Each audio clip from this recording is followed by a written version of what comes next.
Our next topic is power, जिसे हम हिंदी में क्या कहते हैं, शक्ति कहते हैं। तो पावर की डेफिनेशन क्या होगी, रेट ऑफ डूइंग वर्क, और हिंदी में हम इसे कैसे कहेंगे, कार्य करने की दर। तो rate of doing work is called power. अब इसका फार्मूला लिखेंगे, पावर इज इक्वल टू क्या होता है, वर्क अपॉन में टाइम। पावर क्या होगा, power is equal to work upon में टाइम। नेक्स्ट है इसकी यूनिट, इसकी एसआई यूनिट होती है वॉट, जिसका सिंबल होता है डब्ल्यू, और इसकी प्रैक्टिकल यूनिट होती है हॉर्स पावर, जिसको हम शॉर्ट में लिखेंगे एचपी। और दोनों यूनिट्स के बीच में क्या रिलेशन होता है, 1 horse power is equal to 746 watt. इसे आप याद रखिए, 1 हॉर्स पावर कितने वॉट के इक्वल होता है, 746 वॉट के इक्वल। अभी हमने देखा पावर इज इक्वल टू क्या होता है, वर्क अपॉन में टाइम, और वर्क जो है वो किसके इक्वल होता है, एनर्जी के इक्वल होता है। तो वर्क की जगह हमने एनर्जी लिख दिया, तो पावर इज इक्वल टू क्या हो गया, एनर्जी अपॉन में टाइम, और टाइम को इसके साथ मल्टीप्लाई कर दो पावर के साथ, तो हमारे पास एनर्जी आ जाएगी, energy is equal to power into में टाइम। अब बहुत ही इंपॉर्टेंट पॉइंट, जो इलेक्ट्रिकल एनर्जी है that is consumed in our homes, उसको हम किस यूनिट में मेजर करते हैं, किलोवाट आवर में। और 1 किलोवाट आवर जो है वो कितने यूनिट्स के इक्वल होता है, 1 यूनिट के इक्वल होता है। मतलब कितनी इलेक्ट्रिसिटी, कितनी बिजली जो है, कितनी यूनिट बिजली की कंज्यूम की गई है, वो किसके इक्वल होता है, 1 unit is equal to 1 kilowatt hour. और 1 किलोवाट आवर जो है, अब क्योंकि ये भी एनर्जी की एक फॉर्म है, और एनर्जी की जो एसआई यूनिट होती है वो जूल होती है, और यहाँ पे हमने इलेक्ट्रिकल एनर्जी की जो यूनिट है वो क्या ली है, किलोवाट आवर। तो दोनों यूनिट्स में क्या रिलेशन है, 1 kilowatt hour is equal to 3.6 into 10 की पावर 6 जूल। तो आप 1 किलोवाट आवर कितने जूल के इक्वल होता है, 3.6 इंटू 10 की पावर 6 जूल, इसे भी याद रख लेंगे। नेक्स्ट हम लिख रहे हैं power in terms of force and velocity. अभी हमने पढ़ा पावर जो है that is equal to work upon में टाइम, तो हमने पावर को लिखा dw बाय dt। अब w जो है, w का फार्मूला हमने इस यूनिट को जब स्टार्ट किया था तब पढ़ा था, F dot S, work is equal to dot product of force and displacement. अब क्योंकि फोर्स जो है वो कांस्टेंट फोर्स है, इसलिए हमने उसको F लिखा, F dot d by dt किसके साथ लगाया, s के साथ लगाया, तो ये हो गया F dot D S by D T. और ये हो गया displacement upon time. Displacement upon time जो है वो क्या होता है, वेलोसिटी होता है। तो यहां से हमारे पास P इज इक्वल टू क्या बन गया, F dot V।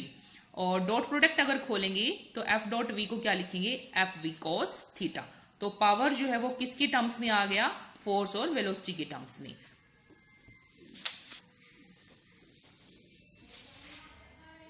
Next topic है कोलिजन।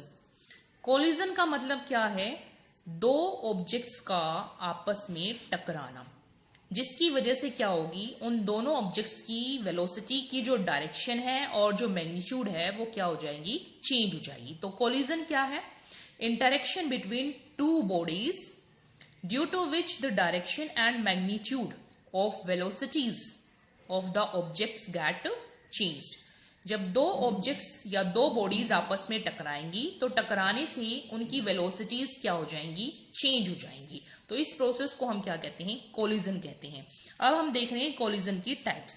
कोलिजन हमारे पास 3 टाइप्स का हो सकता है। पहला है परफेक्टली इलास्टिक कोलिजन, दूसरा है इन इलास्टिक कोलिजन, और तीसरा है परफेक्टली इन इलास्टिक कोलिजन।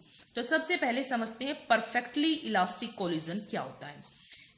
किसी भी कोलिजन को हम परफेक्टली इलास्टिक कोलिजन कब कहेंगे, जब उसके अंदर लीनियर मोमेंटम और काइनेटिक एनर्जी जो है वो क्या रहेंगी, कंजर्व रहेंगी, कांस्टेंट रहेंगी। मतलब दो ऑब्जेक्ट्स जो आपस में टकरा रहे हैं उनकी लीनियर मोमेंटम और काइनेटिक एनर्जी कोलिजन से पहले और कोलिजन के बाद क्या रहे, सेम रहे। तो ऐसा कोलिजन क्या कहलाता है, परफेक्टली इलास्टिक कोलिजन। अब जो परफेक्टली इलास्टिक कोलिजन है वो जो है रेयर इवेंट है, वो पॉसिबल नहीं, ना के बराबर है। लेकिन फिर भी हम कुछ ऐसे एग्जांपल्स हैं जिनको हम नियरली परफेक्टली इलास्टिक मान सकते हैं, जैसे कि कोलिजन बिटवीन एटॉमिक पार्टिकल्स।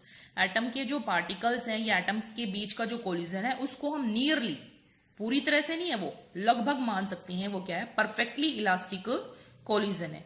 इसी तरह से जो मार्बल बॉल्स हैं उनके बीच का जो कोलिजन होगा उसको भी हम नियरली परफेक्टली इलास्टिक कोलिजन ले सकते हैं। अब हम समझते हैं सेकेंड टाइप ऑफ कोलिजन, जिसको हम क्या कह रहे हैं सॉरी, इन इलास्टिक कोलिजन। कोई भी कोलिजन इन इलास्टिक कोलिजन कब कहलाएगा, जिसके अंदर लीनियर मोमेंटम तो कंजर्व रहेगा लेकिन जो काइनेटिक एनर्जी है वो कंजर्व नहीं रहेगी। तो ऐसे कोलिजन को हम क्या कहेंगे, इन इलास्टिक कोलिजन। इसका एग्जाम्पल क्या होगा, कोलिजन बिटवीन माइक्रोस्कोपिक ऑब्जेक्ट्स। किन्हीं भी दो ऑब्जेक्ट्स के बीच में जो कोलिजन हो रहा है उसको हम क्या कहेंगे, इन इलास्टिक कोलिजन। जैसे कि दो गाड़ियां आपस में टकरा रही हैं तो उनके बीच का जो कोलिजन है वो क्या होगा, इन इलास्टिक कोलिजन। या फिर हम कहें हम किसी हाइट से बॉल को ग्राउंड पे छोड़ते हैं तो वो जो बॉल है वापस उसी हाइट तक नहीं जाएगी, तो बॉल और ग्राउंड के बीच का जो कोलिजन है वो क्या होगा, इन इलास्टिक कोलिजन। लेकिन अगर बॉल को हमने जिस हाइट से छोड़ा है और वो फर्श से टकराकर अगर वापस उसी हाइट तक जाती है तो वो कोलिजन होगा perfectly elastic collision.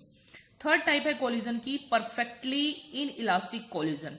Perfectly in elastic collision में भी वही होगा जैसे कि इन इलास्टिक कोलिजन में होता है। इस कोलिजन में लीनियर मोमेंटम तो बॉडीज का कंजर्व रहेगा लेकिन काइनेटिक एनर्जी जो है वो कंजर्व नहीं रहेगी। लेकिन दोनों में डिफरेंस क्या है, इसमें क्या होता है कि जो दो ऑब्जेक्ट्स कोलाइड कर रहे हैं कोलिजन के बाद वो दोनों एक बनकर आगे मूव करेंगे। जैसे इस फिगर में देखिए, यहाँ पे कोई बुलेट है, किसी बंदूक से गोली आ रही है और ये एक वुडन ब्लॉक रखा हुआ है। जब ये वुडन ब्लॉक से टकराएगी तो ये इसके अंदर क्या हो जाएगी, ट्रैप हो जाएगी, कैद हो जाएगी। तो अब ये क्या होगी, वुडन ब्लॉक को भी ये जो गोली है वुडन ब्लॉक के साथ इसके अंदर बंद होके और दोनों क्या करेंगे, एक साथ मूव करेंगे। तो इस तरह का जो कोलिजन है उसको हम क्या कहेंगे, परफेक्टली इन इलास्टिक कोलिजन। तो इस तरह से हमने देखा हमारे पास थ्री टाइप्स ऑफ कोलिजन होते हैं, perfectly elastic collision, in elastic collision और परफेक्टली इन इलास्टिक कोलिजन। तो तीनों कोलिजन्स में क्या चीज निकल के आई कि जो लीनियर मोमेंटम है वो तो किसी भी टाइप का कोलिजन हो उसमें क्या रहेगा, कंजर्व रहेगा, लेकिन काइनेटिक एनर्जी जो है वो केवल किस टाइप ऑफ कोलिजन में कंजर्व रहेगी, परफेक्टली इलास्टिक कोलिजन में।